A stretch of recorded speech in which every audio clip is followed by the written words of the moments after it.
Assalamualaikum warahmatullahi wabarakatuh.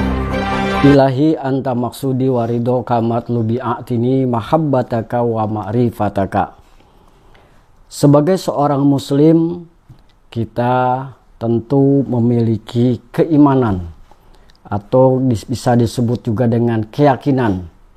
Keyakinan harus dengan ilmu, dan itu ada tingkatan. Tingkatan yakin, yang pertama tingkatan ilmu yakin, yang kedua ainul yakin, dan yang ketiga hakul yakin. Ilustrasinya sebagai berikut. Jika kita mendengarkan seorang ulama mengatakan bahwa di Mekah ada Ka'bah dan Hajar Aswad, walaupun kita belum melihat, dengan informasi dari ulama kita yakin, kita percaya. Nah, berarti itu adalah kepercayaan ilmu dari ulama kita yakini. Yang kedua, tingkatan ainul yakin. Mata kita melihat, bisa dari YouTube, dari informasi gambar, atau bisa juga kita ketika sedang umroh atau haji, kita melihat dari bis. Kita lihat, oh itu ada Ka'bah, oh itu ada Hajar Aswad. Itu kita sudah melihat, mata kepala kita menyaksikan, itu namanya ainul yakin. Dan tingkatan yang ketiga yaitu hakul yakin. Kita sudah tahu ilmunya dari ulama, kemudian kita melihat dan kita bisa memegang Hajar Aswad, mencium Hajar Aswad. Nah, ini yang disebut hakul yakin. Ini ada cuplikan dari ceramah Buya Ar-Razi Hasim tentang ilmu keyakinan. Dan beliau juga menyampaikan tentang bagaimana beliau mendapatkan cara doa agar kita, bagi sahabat yang mau umroh atau haji, agar bisa mencium Hajar Aswad, bisa minta dengan beliau.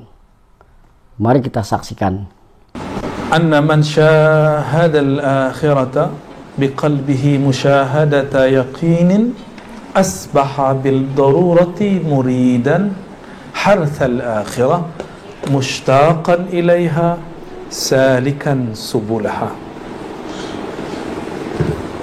Kapan orang disebut murid menurut Imam Ghazali? Kapan?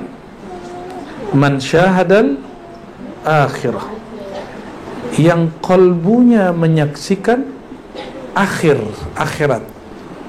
Maksudnya apa? Seandainya saya begini, nanti Allah apakan aku, gitu. Bukan netizen, bukan. Antum lebih percaya netizen atau akhirat? Takut dihujat di sosial media atau takut nanti diadili Allah Subhanahu wa taala? Hari ini orang lebih takut dengan sosial media. Itu syirik khafi hari ini, bahkan menjangkiti orang yang menyebut dirinya ulama, apalagi yang bukan ulama. Nauzubillah min dzalik. Kita tidak mengatakan diri kita bersih. Kita setiap hari minta perlindungan kepada Allah Subhanahu wa taala, dan semoga orang-orang yang memegang sosial media itu Allah lindungi. Amin ya rabbal alamin. Dia menyaksikan akhirat dengan qalbunya musyahadata yaqinin, dengan pandangan yakin. Jadi akhirat itu dipandang bukan dengan mata ini, tapi dengan pandangan basirah. Apa nama pandangannya? Yakin. Jadi yakin itu bagian dari musyahadah. Yakin itu ada 3 tingkat menurut ulama terdahulu. Kalau ulama belakangan ditambahkan. Pertama, ilmu yakin, dikabarkan oleh ulama, dia percaya. Percaya kepada berita dari ulama ini berarti percaya kepada ilmunya, tapi belum lihat. Contoh, ada kiai mengatakan di Mekah ada Ka'bah, kita belum ke sana, lalu kita percaya. Itu namanya apa? Ilmu yakin. bahwa ada Ka'bah di Mekah. Oke. Yang kedua, apa yang kedua? Ainul yakin. Sudah lihat di YouTube, ya? Atau sudah lihat ketika turun dari bis, kelihatan, oh ada ya Masjidil Haram, tapi belum masuk, ya? Namanya Ainul. Atau orang yang tawaf dia tidak berani nyentuh Ka'bah karena takut digilas orang, takut nanti kejepit orang. Dia hanya melihat Ka'bah, melihat Hajar Aswad. Maka orang ini baru Ainul. Tapi ketika dia ada keyakinan di hati, aku ingin menyentuh Hajar Aswad sebagaimana baginda Nabi Muhammad SAW menyentuhnya, maka dia dengan yakin Allah izinkan ketarik ke malam. Orang ini hakul yakin, oh ada Hajar Aswad. Banyak orang yang udah bolak-balik pergi haji umroh tapi nggak berani ke Hajar Aswad. Jadi dia cuma ainul yakin, oh iya orang antri di situ, tarik-tarik di situ, dan itu nggak bisa diapa-apain. Hanya musim pandemi yang antri itu cuma musim pandemi dan rapi sekali. Habis itu tergantung keyakinan dan kekuatan. Ya, Buya kemarin dapat Buya? Enggak ya? Nyap, cium ya? Hanya nyentuh. Baru kesentuh ketarik orangnya, enggak kelempar pasti. Ya lumayan bisa nyentuh. Buya kemarin enggak menjauh ya? Baru ainul yakin dengan Hajar Aswad itu. Belum hakul yakin. Kalau hakul yakin baru masuk, dia ketarik oleh Hajar Aswad itu. Ketarik aja nggak tahu. Cobain aja sama orang yang sudah mengalami. Tipsnya apa? Wah, tipsnya kalau ada yang mau berangkat nanti saya sampaikan. Ya, ada kaifiatnya, ada torikohnya. Semuanya torikoh artinya apa? Cara. Ada caranya. Nggak ada yang nggak punya cara. Semuanya punya caranya. Nggak perlu pakai baca aneh-aneh. Dia cuma mengajarkan al-azm al-qawi. Ya.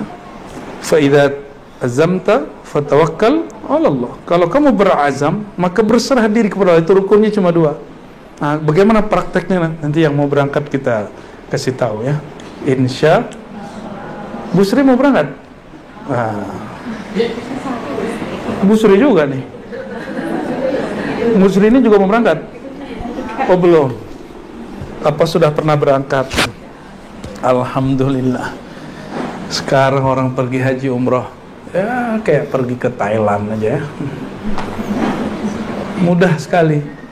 Dulu orang mau umroh, mau haji baru sampai 6 bulan. Tinggal dulu di situ setengah tahun. Ngaji dulu kalau ulama Mekah. Situ ngaji. Maka Pak Haji dulu itu pulang pasti alim. Pak Haji sekarang pulang minta dipanggil Bang Haji. Ya. Gak mesti alim kalau sekarang. Ya lumayan lah daripada enggak sama sekali. Maka dulu kopiah putih ini betul-betul sakral. Orang kalau ganti kopiah dari hitam ke putih dulu sakral. Kalau sekarang santri biasa belum berangkat udah pakai putih. Tafaulan katanya, mengikuti keberkahan guru. Ya. Dulu saya dimarahin sama kawan saya itu ya waktu kita nyantri. Kamu kok pakai putih? Gak boleh haram katanya. Kok ada haram-haram segala pakai putih? Kan kamu belum Pak Haji. Oh ternyata dia miskonsepsi. Pak Haji itu bukan kopiah. Karena kopiah ini bukan kopiah haji. Ini kopiah Patani. Ini dari Patani. Utara Malaysia, selatannya Thailand. Harusnya mereka punya negara sendiri, tapi takdir Allah mereka tergabung kepada Thailand. Semoga mereka ridho dan menerima dengan sepenuh hati dan menjalankan syariat Islam semampunya, ya. Tidak usah berontak, tidak usah jadi teroris, jadi ummatan wasatah, umat yang moderatnya. Nah, semoga bermanfaat. Wallahul muwafiq ila aqwamit thoriq. Wassalamualaikum warahmatullahi wabarakatuh.